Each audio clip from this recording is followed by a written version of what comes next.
Dibin barana stêrkan da şil û pil bû rihûcan. Keskesora xapînok kevana xwe avêt ser dilê rehwan. Di tîna tawe hêvê de germ dibe cest û beden. Min mînik li dora mûmê, ez li dora te dizivirim bêwestan. Perperokê geş kir pêt û alavê evînê. Dicemidim ez, negihîştim tînê. Ev dem û her dema we xweş be û dilê we geş be temaşevanên hêje û wê ji hezên delal. Em careke din bi bername xwe ya bîra wêjeyê bihevrenin. Em îro li bajarê Wanê ne. Bajarê qedîm, navenda çand, huner û wêjeya Kurdî. Navenda kurdiyetiyê. Belê mêvana me ya îro rêzdar, helbeskar, dîba keskîn e. Em ê li ger helbeskar dîba keskîn, hem derbarê kar û xebatên wê yên kurdewarî û hilberînê de, hem jî derbarê têkiliya di navbera wêje û jinê de fiş û ramanên xwe bi were parve bikin. Belê hûn gelek bi xêr hatin, serçavan, serseran. Spas ke mamoste tu hevala jî xêr hatin, serçava serser. Hevala dîba. Em pêşê dixwazin bi çend hevokan we nas bikin. Dîba keskîn kî ye? Dîba jinekî malbatekî Kurd da mezin bûye. Em eslê xwe xelkê Mûşê ne. Bavê min mela bû. Melayekî aşiqê Ehmedê Xanî feqî tere, melayê Cizîrî bû. Medrese da xwendibû, mezin bibû. Em jî malbata wî de hatin dunyayê. Wisa mezin bûn, rihê kurdewarî, rihê wêje Kurdî. Nava hewa malbatê de hebû. Me jî ew hewa hilda derbasû nava rihê me jî bû. Belê. Bêguman em dizanin medreseyên Kurdî di dîrokê de risteke gelek girîng lîstîne ji bo parastin û pêşxistina ziman, çand û huner û wêjeya Kurdî. Bavê we jî wego wek melayekî welat Parêz, melayekî kurdewar wa medreseyan da mezin bûye hem jî ders daye. Gelo di pêvajoya we ya kurdewariyê de ya xebatên ziman û zimanê Kurdî û wêjeya Kurdî de bandoreke çawa ya bavê we li ser wê çêbûye? Mamoste bê şik û şüphe bandora wan ser me çîbê lewra em zarok bûn. Bavê me helbestê û dibeytê melayê Cizîrî Ehmedê Xanî dixwand. Apê min ê rihmetî çiroka Memûzinê bi dengbêjî digot. Bi vê nevê ew ser zaroka bin hêşê zarokê da dilê zaroka da cihê xwe çê dike. Dema em mezin dibin, zarok mezin dibin. Ew jî rihê wî de kaniya dilê wî de çi heye wî ya dide der. Helbet tiştekî dî nade der. Wê kaniyê da jî avakî zelal ya wêja Kurdî, wê mamosteyê Kurdiyê, mezinê Kurdî derbas biye. Em jî wê îro wê avê înşallah didin der. Hem jî em wê avê mezin bû. Helbet karê wan, emega wan mezine em bi rêzdarî hemiya bibîrtînin. Ez bawerim her kesî wisa, yani her malbat jî çi dide zarokê xwe, zarok dema mezin dibin, wî didin der. Me ser wê kaniyê av vexar, xudê me layıqê wê ava zelal bike înşallah. Amîn.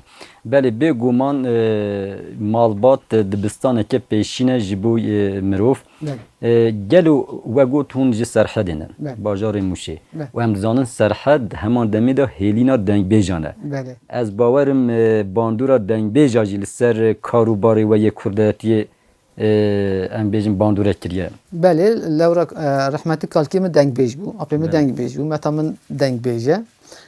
Hem malbatekî oldar, hem jî malbatekî ku çanda xwe dijî, malbatekî wisa da mezin bûne. Helbet bandora wan jî tesîra wan jî heye. Belê. Di encama kurdiyetiya we da û piştî em bêjin pêşketina têkoşîna azadiya gelê Kurd û Kurdistanê bêguman we jî wekî Kurdeke welat Parêz di nava vê têkoşînê de cihê xwe girtiye. û di encamê de jî hûn ketine zindanê. Helbet pêşiya wê we li gel nasnameya xwe karê xwe yê wêjeyê ji bo civakê karê polîtîk jî kiriye û bûne hevşeredara erdîşa navçeya Wanê. û piştre jî em bêjin hem piştî ew şaredarî hatiye desteserkirin hûn hatine girtin. Gelo hûn dikarin pêvajoya xwe ya zindanê hinekî vebêjin. Zindan ji bo wêjeya Kurdî, ji bo zimanê Kurdî qadeke çawa ye û bandoreke çawa li ser wekir ku hûn Kurdiya xwe hêzê tir pêş bixin û hûn vê pirtûka ku niha di destê we da di zindanê de binivîsin. Mamoste habêjim. Dema şîrê meriv hebe, eger hez bikin têxin qatix ya dimeyînin. eğer şiir bu kısa şu an ne cümleye dema şiir ne kısa bu katık dema xarına uydu az bavarım şiir edebiyata kurdavari ya go dile me da hatta meyandın me toyvi zindane vekir az dikarim ştara wisa bejim dema me toyvi qatan qatxi xaxar bivê nevê mirov hez dike devdorê xwe re jî parveke ji xwe parvekirin tune be jiyan tune aha ya helbesta mina gu ez kirim nivîskarê helbestê ez bawerim parvekirina wê qatixê bû hevalekî dema zindanê ji min re wiha got dema tu di nivîsî ce te be ya te tenê ye dema te got ez ê devdorê xwe parvekim ya her kesî ya xweş tu parvekî ev jî zindan ew bû me toyê xwe qetan qatixê xwe vekir her kesî kevçî xarında helbet belkî temaî hine cara xweş be hine wê toy pez be qatixê pez be an madaka be an çêleka be li belê yê welatê me bû kin û kurtasî me hayvena xwe were da qatixê xwe vekir xwar par vekir cihê wî bû herhalde cihê wî bû lewra zindan gorî însanan îne gorî tu rehberan îne li belê gorî însana qet nîne were da mirov zehftir dikeve ser dilê xwe hez dike par veke yê got cexa tov kiriye par veke ji ber wî jî ji ber hemî nexweşî wî ji ber hemî tengasî wî ji bo parvekirê ne ji min re cihekî çi bêjim baş bû em bêjin berxwedana di zindanan da di heman demê da tayîsiya dilê we jî heta dawiyê li ber xwe da ye û di encamê da we ev pirtûka bi navê bênderê sas kiriye gelo em dikarin bêjin bêndera kê ye hûn dikarin hinekî bi kurtasî behsa wê bikin bêndera rihê jina Kurd e bêndera welatê min e bêndera tekûşînê ye bêndera berxwedanê ye bêndera nesekinînê ye mirov hez bike par veke mirov hez bike bide derdorê xwe re her awayê alîkarî bike tu derciyê sekinênîne ev bêndera mina çar sala nivîsa mina çar sala ya wî rihî bû tu der cihê ji bo me Kurda taybetî hele jî ji bo jine cih sekinî tune jin tu derî nikare bisekine qebûl jî nake bênder jî layık nebe înşallah em bawer dikin layık e ya rihê jîna kurdawarî ya rihê jîna kurdawarî ye İnşallah layık be esad fikir. Belê. Hûn dizanin dema nivîskar yan jî helbeskar pirtûkekê dinivîsin û bi gel re par vedikin êdî ya du duyan jî tê xwastin. Gelo armanca we ya nivîsandina pirtûka du duyan heye. Ez barim yê got qelem da be destê xwe pênûs da be destê xwe yê got beyna hebrê hilda be wê bênê tek nake beynekî cuda ye helbet ew min da jî heye ez bawerim ez ê derxim lê dem nizanim ama înşallah ez ê derxim yani ew rihê min da ew daxwaz ew tim cihê xwe girtiye dernakeve înşallah wê derkeve hûn bêjin dema dilê mirov herîkî êdî rawestana wê herîkandinê tin ye tu dil herîkî tu qeyd û benda nas nake divê biraz zindan ve biraz teşqelê dervabin dil herîkî diherike ji xwe rêya xwe dibîne belê madem wisa em dixwazin niha careke din helbeseke din ji bênderê guhdarî bikin mamoste dema ez lewkî bim girtîgehê bûm diya min wefat kir tabî ji xwe dayîk şirînin û zindan daha cuda ye merv xeberê xweş hildide min ji bo dayîka xwe nivîsî bû ez îro viya diyarî hemî dayîka dikim hemî jina malbata dikim li peyî dayîkê nizam ji te re giriyam an ji hal û hewalê xwe re gava min bihîst tu azadî ji vê denê te berê xwe de huzûra Xwedê fêm kir çûdê mam bi tenê rojê kereker şevê binê heyv û nivînê giriyam dayîka min e kovana êşan te derdê welatê dîl kêşan mala we ava dilê we ava dengê we dinêve rehmel hemî dayîka be ê wefat kir bêguman em bi vê helbestê hemû dayîkên Kurd û hemû dayîkên cîhanê yên azadîxwaz yên dilşewat jî bibîrtîn helbet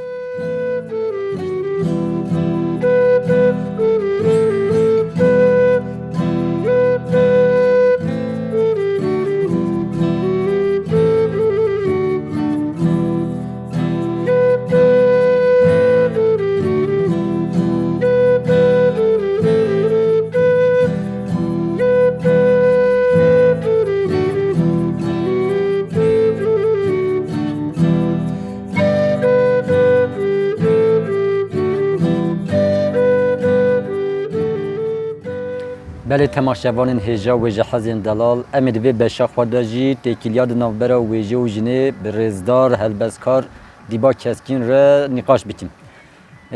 بله برز دیبا yani وقتی زانین دیرو که دا چوا پیشنگیتیا گلک قادان جنان کریه لگور لکولین و کولین زانستی دقادا ویژه داجی پیشنگیتیا دیشا جنه کریه گل و مروف دکاره سدمن و چوا راوه بکن ما مصدما مرو ده fikire ya rastî kur de fikire ça mamoste zaroka ye jiyan ye hayat yekemin dayı ke kifşe ye jiyana civaki jî dayı ke yani mer de fikire ye go şir haven kir ye go genim kedi kir ye go je şilava zeki berxe ki tırşı hevir çekir jin bu ye go vi karê dike helbest ye gotin helbet xwedî gotin jî jine yani ye go tavêra hîvêra vê avêra hêşîna hêra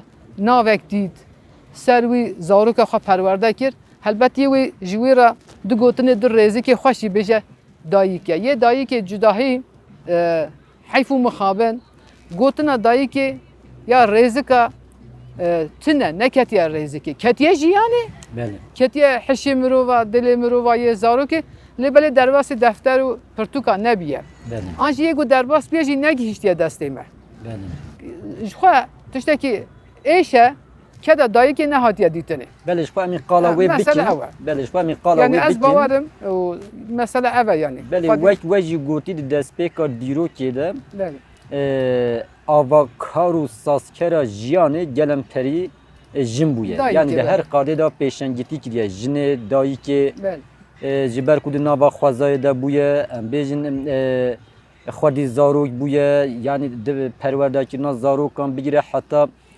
سازکرنا civakê de risteke gelek girink lîsiye. Bêguman evat tayîsiye qada wêjeyê jî.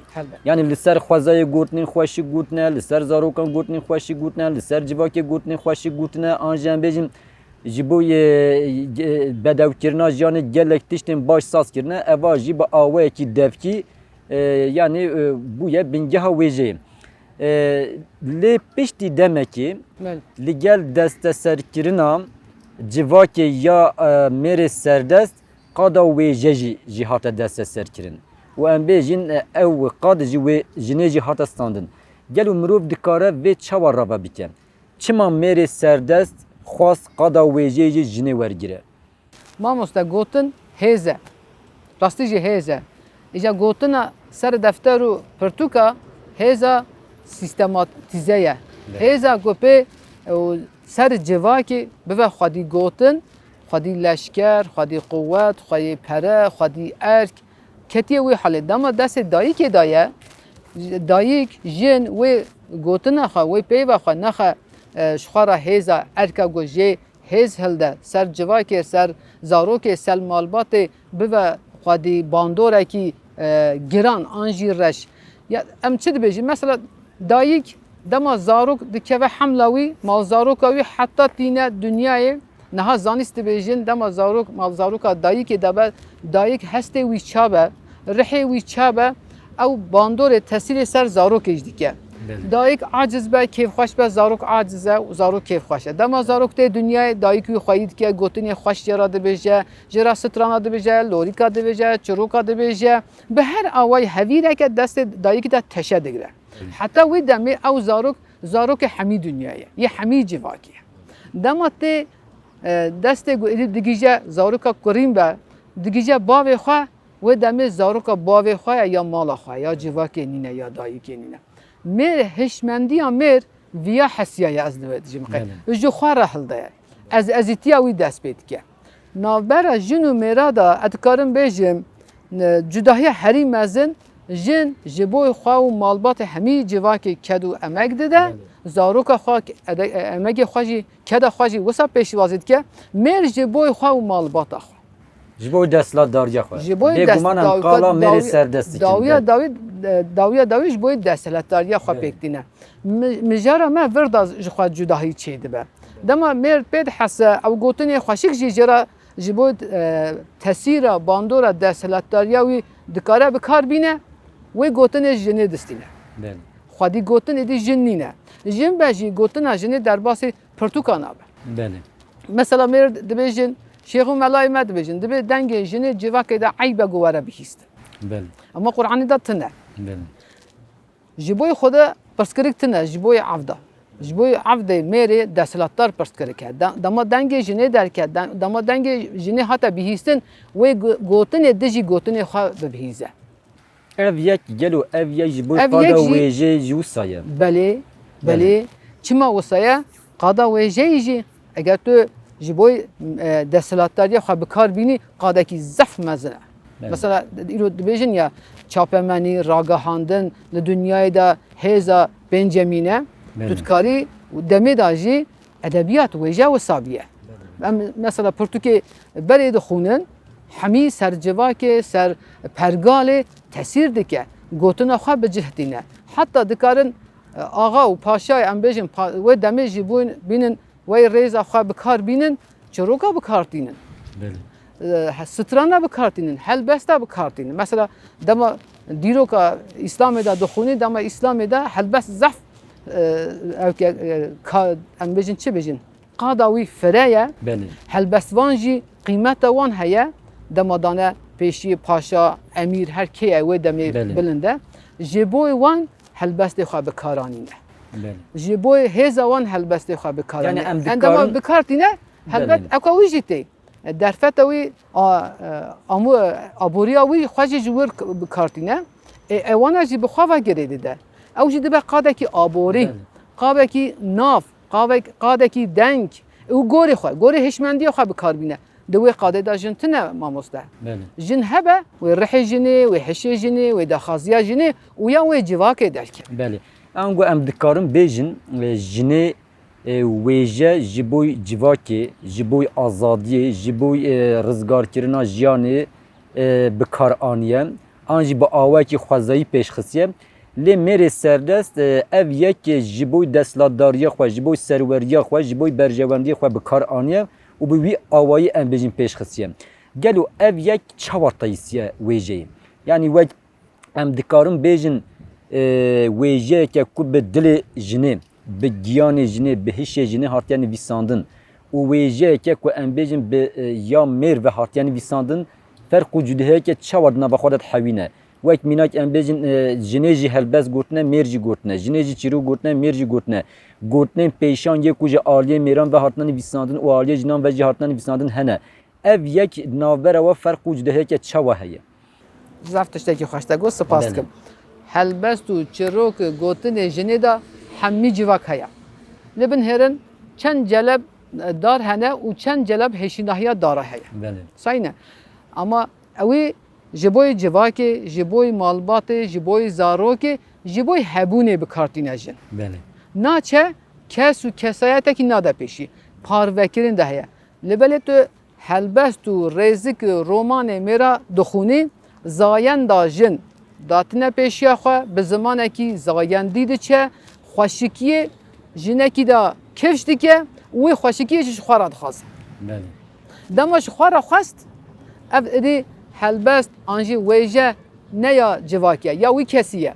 بله Zimanê xwe قلما خو ji bo daxaza dilê xwe an jî erebî dibêjin nefsa xwe dîne ser jinekî de kevş dike dibe bira ew jin jî ji mirabe. بله Nayîne civakê re xweşikî dernaxe holê. Hêza jin û mêrê wekheviya jin û mêrê kêfxweşiya jin û mêrê dernaxe pêş.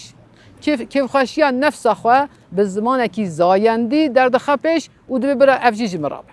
Dema got ev ji mirabe dema mirov edebiyata wêje erebî dixwîne aşiq û maşûq heye. Tim aşiq mêr e, maşûq jî jin e. Tim mêr bi pênûsa xwe bi qelema xwe wespê jinekî dide û dibêje ew jî bi zimanekî zayend perest dide, zimanekî ku mirov jê aciz jî dibe. Lewra wira jiyan tune. Wira daxazê nefsa mêrekî heye, ew jî bi agir û alev datîne ortê. بله Ji xwe re dixwaze. Tu çîrokê de an jî tu helbestê de aşiq jin nîne. Maşûq jin e. بله Teni ez dixwazim çekî bêjim evkê de Qur'anê de çûrika Züleyxayê heye. Züleyxa aşiqê Yusuf dibe. Min demekî pirtûkekî de xwendibû, melayê pirtûkê dibêje yê ku nivîsê jî nivîskarê pirtûkê jî melaya dibe hewce nîne jin vê çirokê bihesin. Bira jin çiroka Züleyxayê zêde nehesin. Lewra wê pê bihesin ku jin jî dikare bibe aşiq. Jin jî dikare bixaze. Jin tim maşûx nîne, hene cara jî aşiq e û Züleyxayê ji bo daxwaza xwe ji bo eşqa xwe gelî tişt jî bin pê kirine. Bira jin vê qadê ji xwe ra nebînin. Lewra Xweda gotibe, êdî kes nikare tiştekî bêje. Ev tiştekî zef girîng e. Qada wêjeyê ne tenê ji bo aborî ye. Qada wêjê ji bo jiyanê heyatê hemî desthilatdariya mêrê hukm bike hatiye ava kirin. Belê em Ez wisa dibînim. Belê sihata we xweş bi rastî jî nirxandinên gelek di cîdanem dengê pêlatê ve barim pêlên behrewanê em niha jî li peravên behrewanê helbestekê diyarî bikin ji bo hemû jinên azadîxwaz, hemû dayîkên azadîxwaz. Spas dikim. Mamosta hûn jî zanin kovalekî me derketiye destar. Vê destarê de min jî du rêzik nivîsîne. Ez jî hez dikim burada vê rêzika xwe bixwînim. Xerîbî di cemidîne. Di tariya dengê şevê de hatim berderê te. Veke hembêza xwe ye aram ji min ra. Nebêje tu ji kitê, masiyê binê behrê me ketim tora te. Westiya me di tenêtiya xerîb welatan da. Cemidî me di awirên çavên xêrnexezan da. Min bipêçe bihewîne du qincikê dilê xwe de. Şad bike di rehên axa Kurdî da. Ramûsanek dayîne ser dilê minê dîl. Bila wek diyariyek bimîne ji vê xewna zîndanî. Tu yê hilm û hesta mina mişextiyê. Xet û rêzika deftera mina xweşiyê. Her hebin Spas dikim. mala we ava, dilê we ava, wekê ku em her car dibêjin dengê we li dinê ben. Bêguman em kovara destarê wêja Kurdî jî li hemû gelê Kurd pîroz dikin. Êdî wê jî dest bi weşana xwe kiriye. Em bi xwe jî tê de cîrgirin. Hûn jî wekî helbesteke xwe we jî keda xwe herikandiye. Em careka din we pîroz dikin. Ez jî ketkarê vê kovarê hemiyê pîroz dikim. Daxwaz û dua û niyazê min înşallah ev destar bibe dibistana zimanê Kurdî wêja Kurdî. Belê. Niha me behsa wêje û jinê kir. Weke em dizanin di dîroka Kurdistanê de jî gelek jinan bi wêjeyê ve em bêjin xwenîşan danin. Pêşengîtiya wêjeyê kiriye. Lê ji ber gelek sedemên ku berê niha me gotî zêde derneketine pêş. Em gelo dikarin vê yekê bêjin piştî pêşketina têkoşîna azadiya gelê Kurdistanê ya di pêşengîtiya jinê ya ku rengê jinê em bêjin pir diyar de ye ji bo vê qadê jî hinek pêşketin anîn. An gu em îro dema dikolin û vedikolin em dibînin ku dîroka Kurdistanê gelek jinên pêşeng yê qada wêjeyê hene. Gelo em dikarin dîroka wêja jinên Kurd bi çend hevokan vebêjin. An gu jinên Kurd bandoreke çewal ser wêja Kurdî kiriye bi çîrokên xwe, bi helbestên xwe, bi lorîkên xwe, bi zargotinên xwe, bi her tiştê xwe. û bandoreke çewal ser civakê kiriye. Mamosta ji xwe kana wêjaya Kurdî jine dayîk e. Ez bawerim ya hemî dunyayê jî. Lewra me gava dî jî got mamosteyê jiyanê dayîk e. Yê kurik be jî keçik be zaroka xwe mezin dike dayîk e. Yê ku wê kanê avê dide zarokê xwe dayîk e. Heman demê ji bo wêja Kurdî jî derbasdar e. Li belê tiştekî wa heye. Hemî tişt veşartiye, an jî derneketiye olê, xefe diziye. Ez tere çi bêjim? Ez çand sal berê min Mestûre xanime Erdelanî xwend. Dema min xwend dilê min şewitî. Min çima ev jinka hêja nizamiye. Heta 30 salan berin ha kesê nas nedikir. Me çima nezam bû. Ket daye, emek daye, westiya ye, koçber biye. Ev çi bêjin? Dema xwe de êş kişan diye. Ji bo dîroka xwe ji bo milatê xwe xebat kiriye li belê em eva 20 sale derketiye holê. Ev tiştekî êş e. Lewra ew jî nivîsiye. Ahmedê Xanî nivîsiye, Feqî Teyran nivîsiye, Melayê Cizîrî nivîsiye. Ew tên xwendin taca serê me ne bêguman. Li belê eşkere ne ew Mestûre xanim hatiye veşart. Hemen demi evi derbastar ben. Meyrem Khan ya Anji Ayşe Şam. Bəli. Yani insanı 40 sal beri neji libeli tengasiya govana kişan diye jiboy veja, jiboy zaman, jiboy velatê xwe, jiboy gelê xwe tu kesî nekişan diye. 5 ya jini qayd û bend û lele zef hene. Bəli. 5 ya mêrê vekil ye. Ji wan qayd û bend û lela xelaskirin jî zehmet e. Evê tekoşînê ew qayd û bend hilşand. Bəli. Ji ber wê jî ev tekoşîn ji hemî ji boî hemî civakê pîroz e, lêbelê ji boî jina qat be qat pîroz e. Lewre hewcehiya jina pê heye. Jin pê xwe dihese. Ez dibêjim ya ez Mesture Xanim Erdelanî nû nas dikim. Eva 4-5 sal e nas. Bəli. Çima ez nas nakim? Lewre hatiye girtinê beşertî ve hewce jî ne hatiye dîtinê. Yani wera jinekê Kurd hebiye, ket daye, emek daye, westiye ye, helbest nivîsiye, dîrok nivîsiye. Dîroka wê demê de cihê xwe girtiye. Ez nizanim. Lê ez wê demê şah û paşayê mîrê Kurd kî hene hemiye zanim. Bəli, bêguman hêvî, bawerî ya me ya bêdawî ew e ku ji niha pê de jin yêzêdetir bikeve qada wêjeyê û wan qesr û kelehên wêje ya mêrê serdest jî hilweşîne. Helbette. Belê em hatin dawiya bername xwe em ji bo beşdarbûna we gelek spasê xwe pêşkêş dikin mala we ava em di kar û xebatên we yê ji niha û pê de jî serkeftên dixwazin lê em dixwazin bername xwe dîsa bi helbesteke we bi dawî bikin. Ez jî spas dikim hatina we û hevalara keda we re spas dikim. Tiştekî piçûk bixûnim. Kerem. Ciwanî. Mehvanê tariyê destebirakê Barçûmikê me ez. Hatime şêlandin rût û tutum ez. Ne fistanê qutinî ne melezê hevrişimî. Ji min dizîne del û dinya dilê ciwanê. Birin jen û jan bê libasım ez.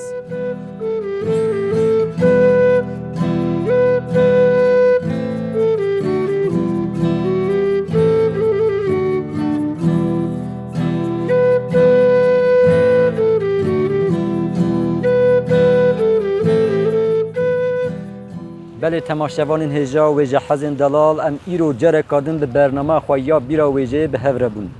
Me îro li bajarê Wanê bi helbestkar dîba keskin re xwe berda bîra wêjeyê. û em hatin dawiya bername xwe. Em wekî her car dibêjin tu car bê wêje nemînin. Bila dilê we wekî pêlên behra Wanê bi awayekî wêjeyî herdem pêl bide. Belê weke ku em her car dibêjin bê bîr nemînin, bê wêje nemînin, bê bîra wêjeyî nemînin.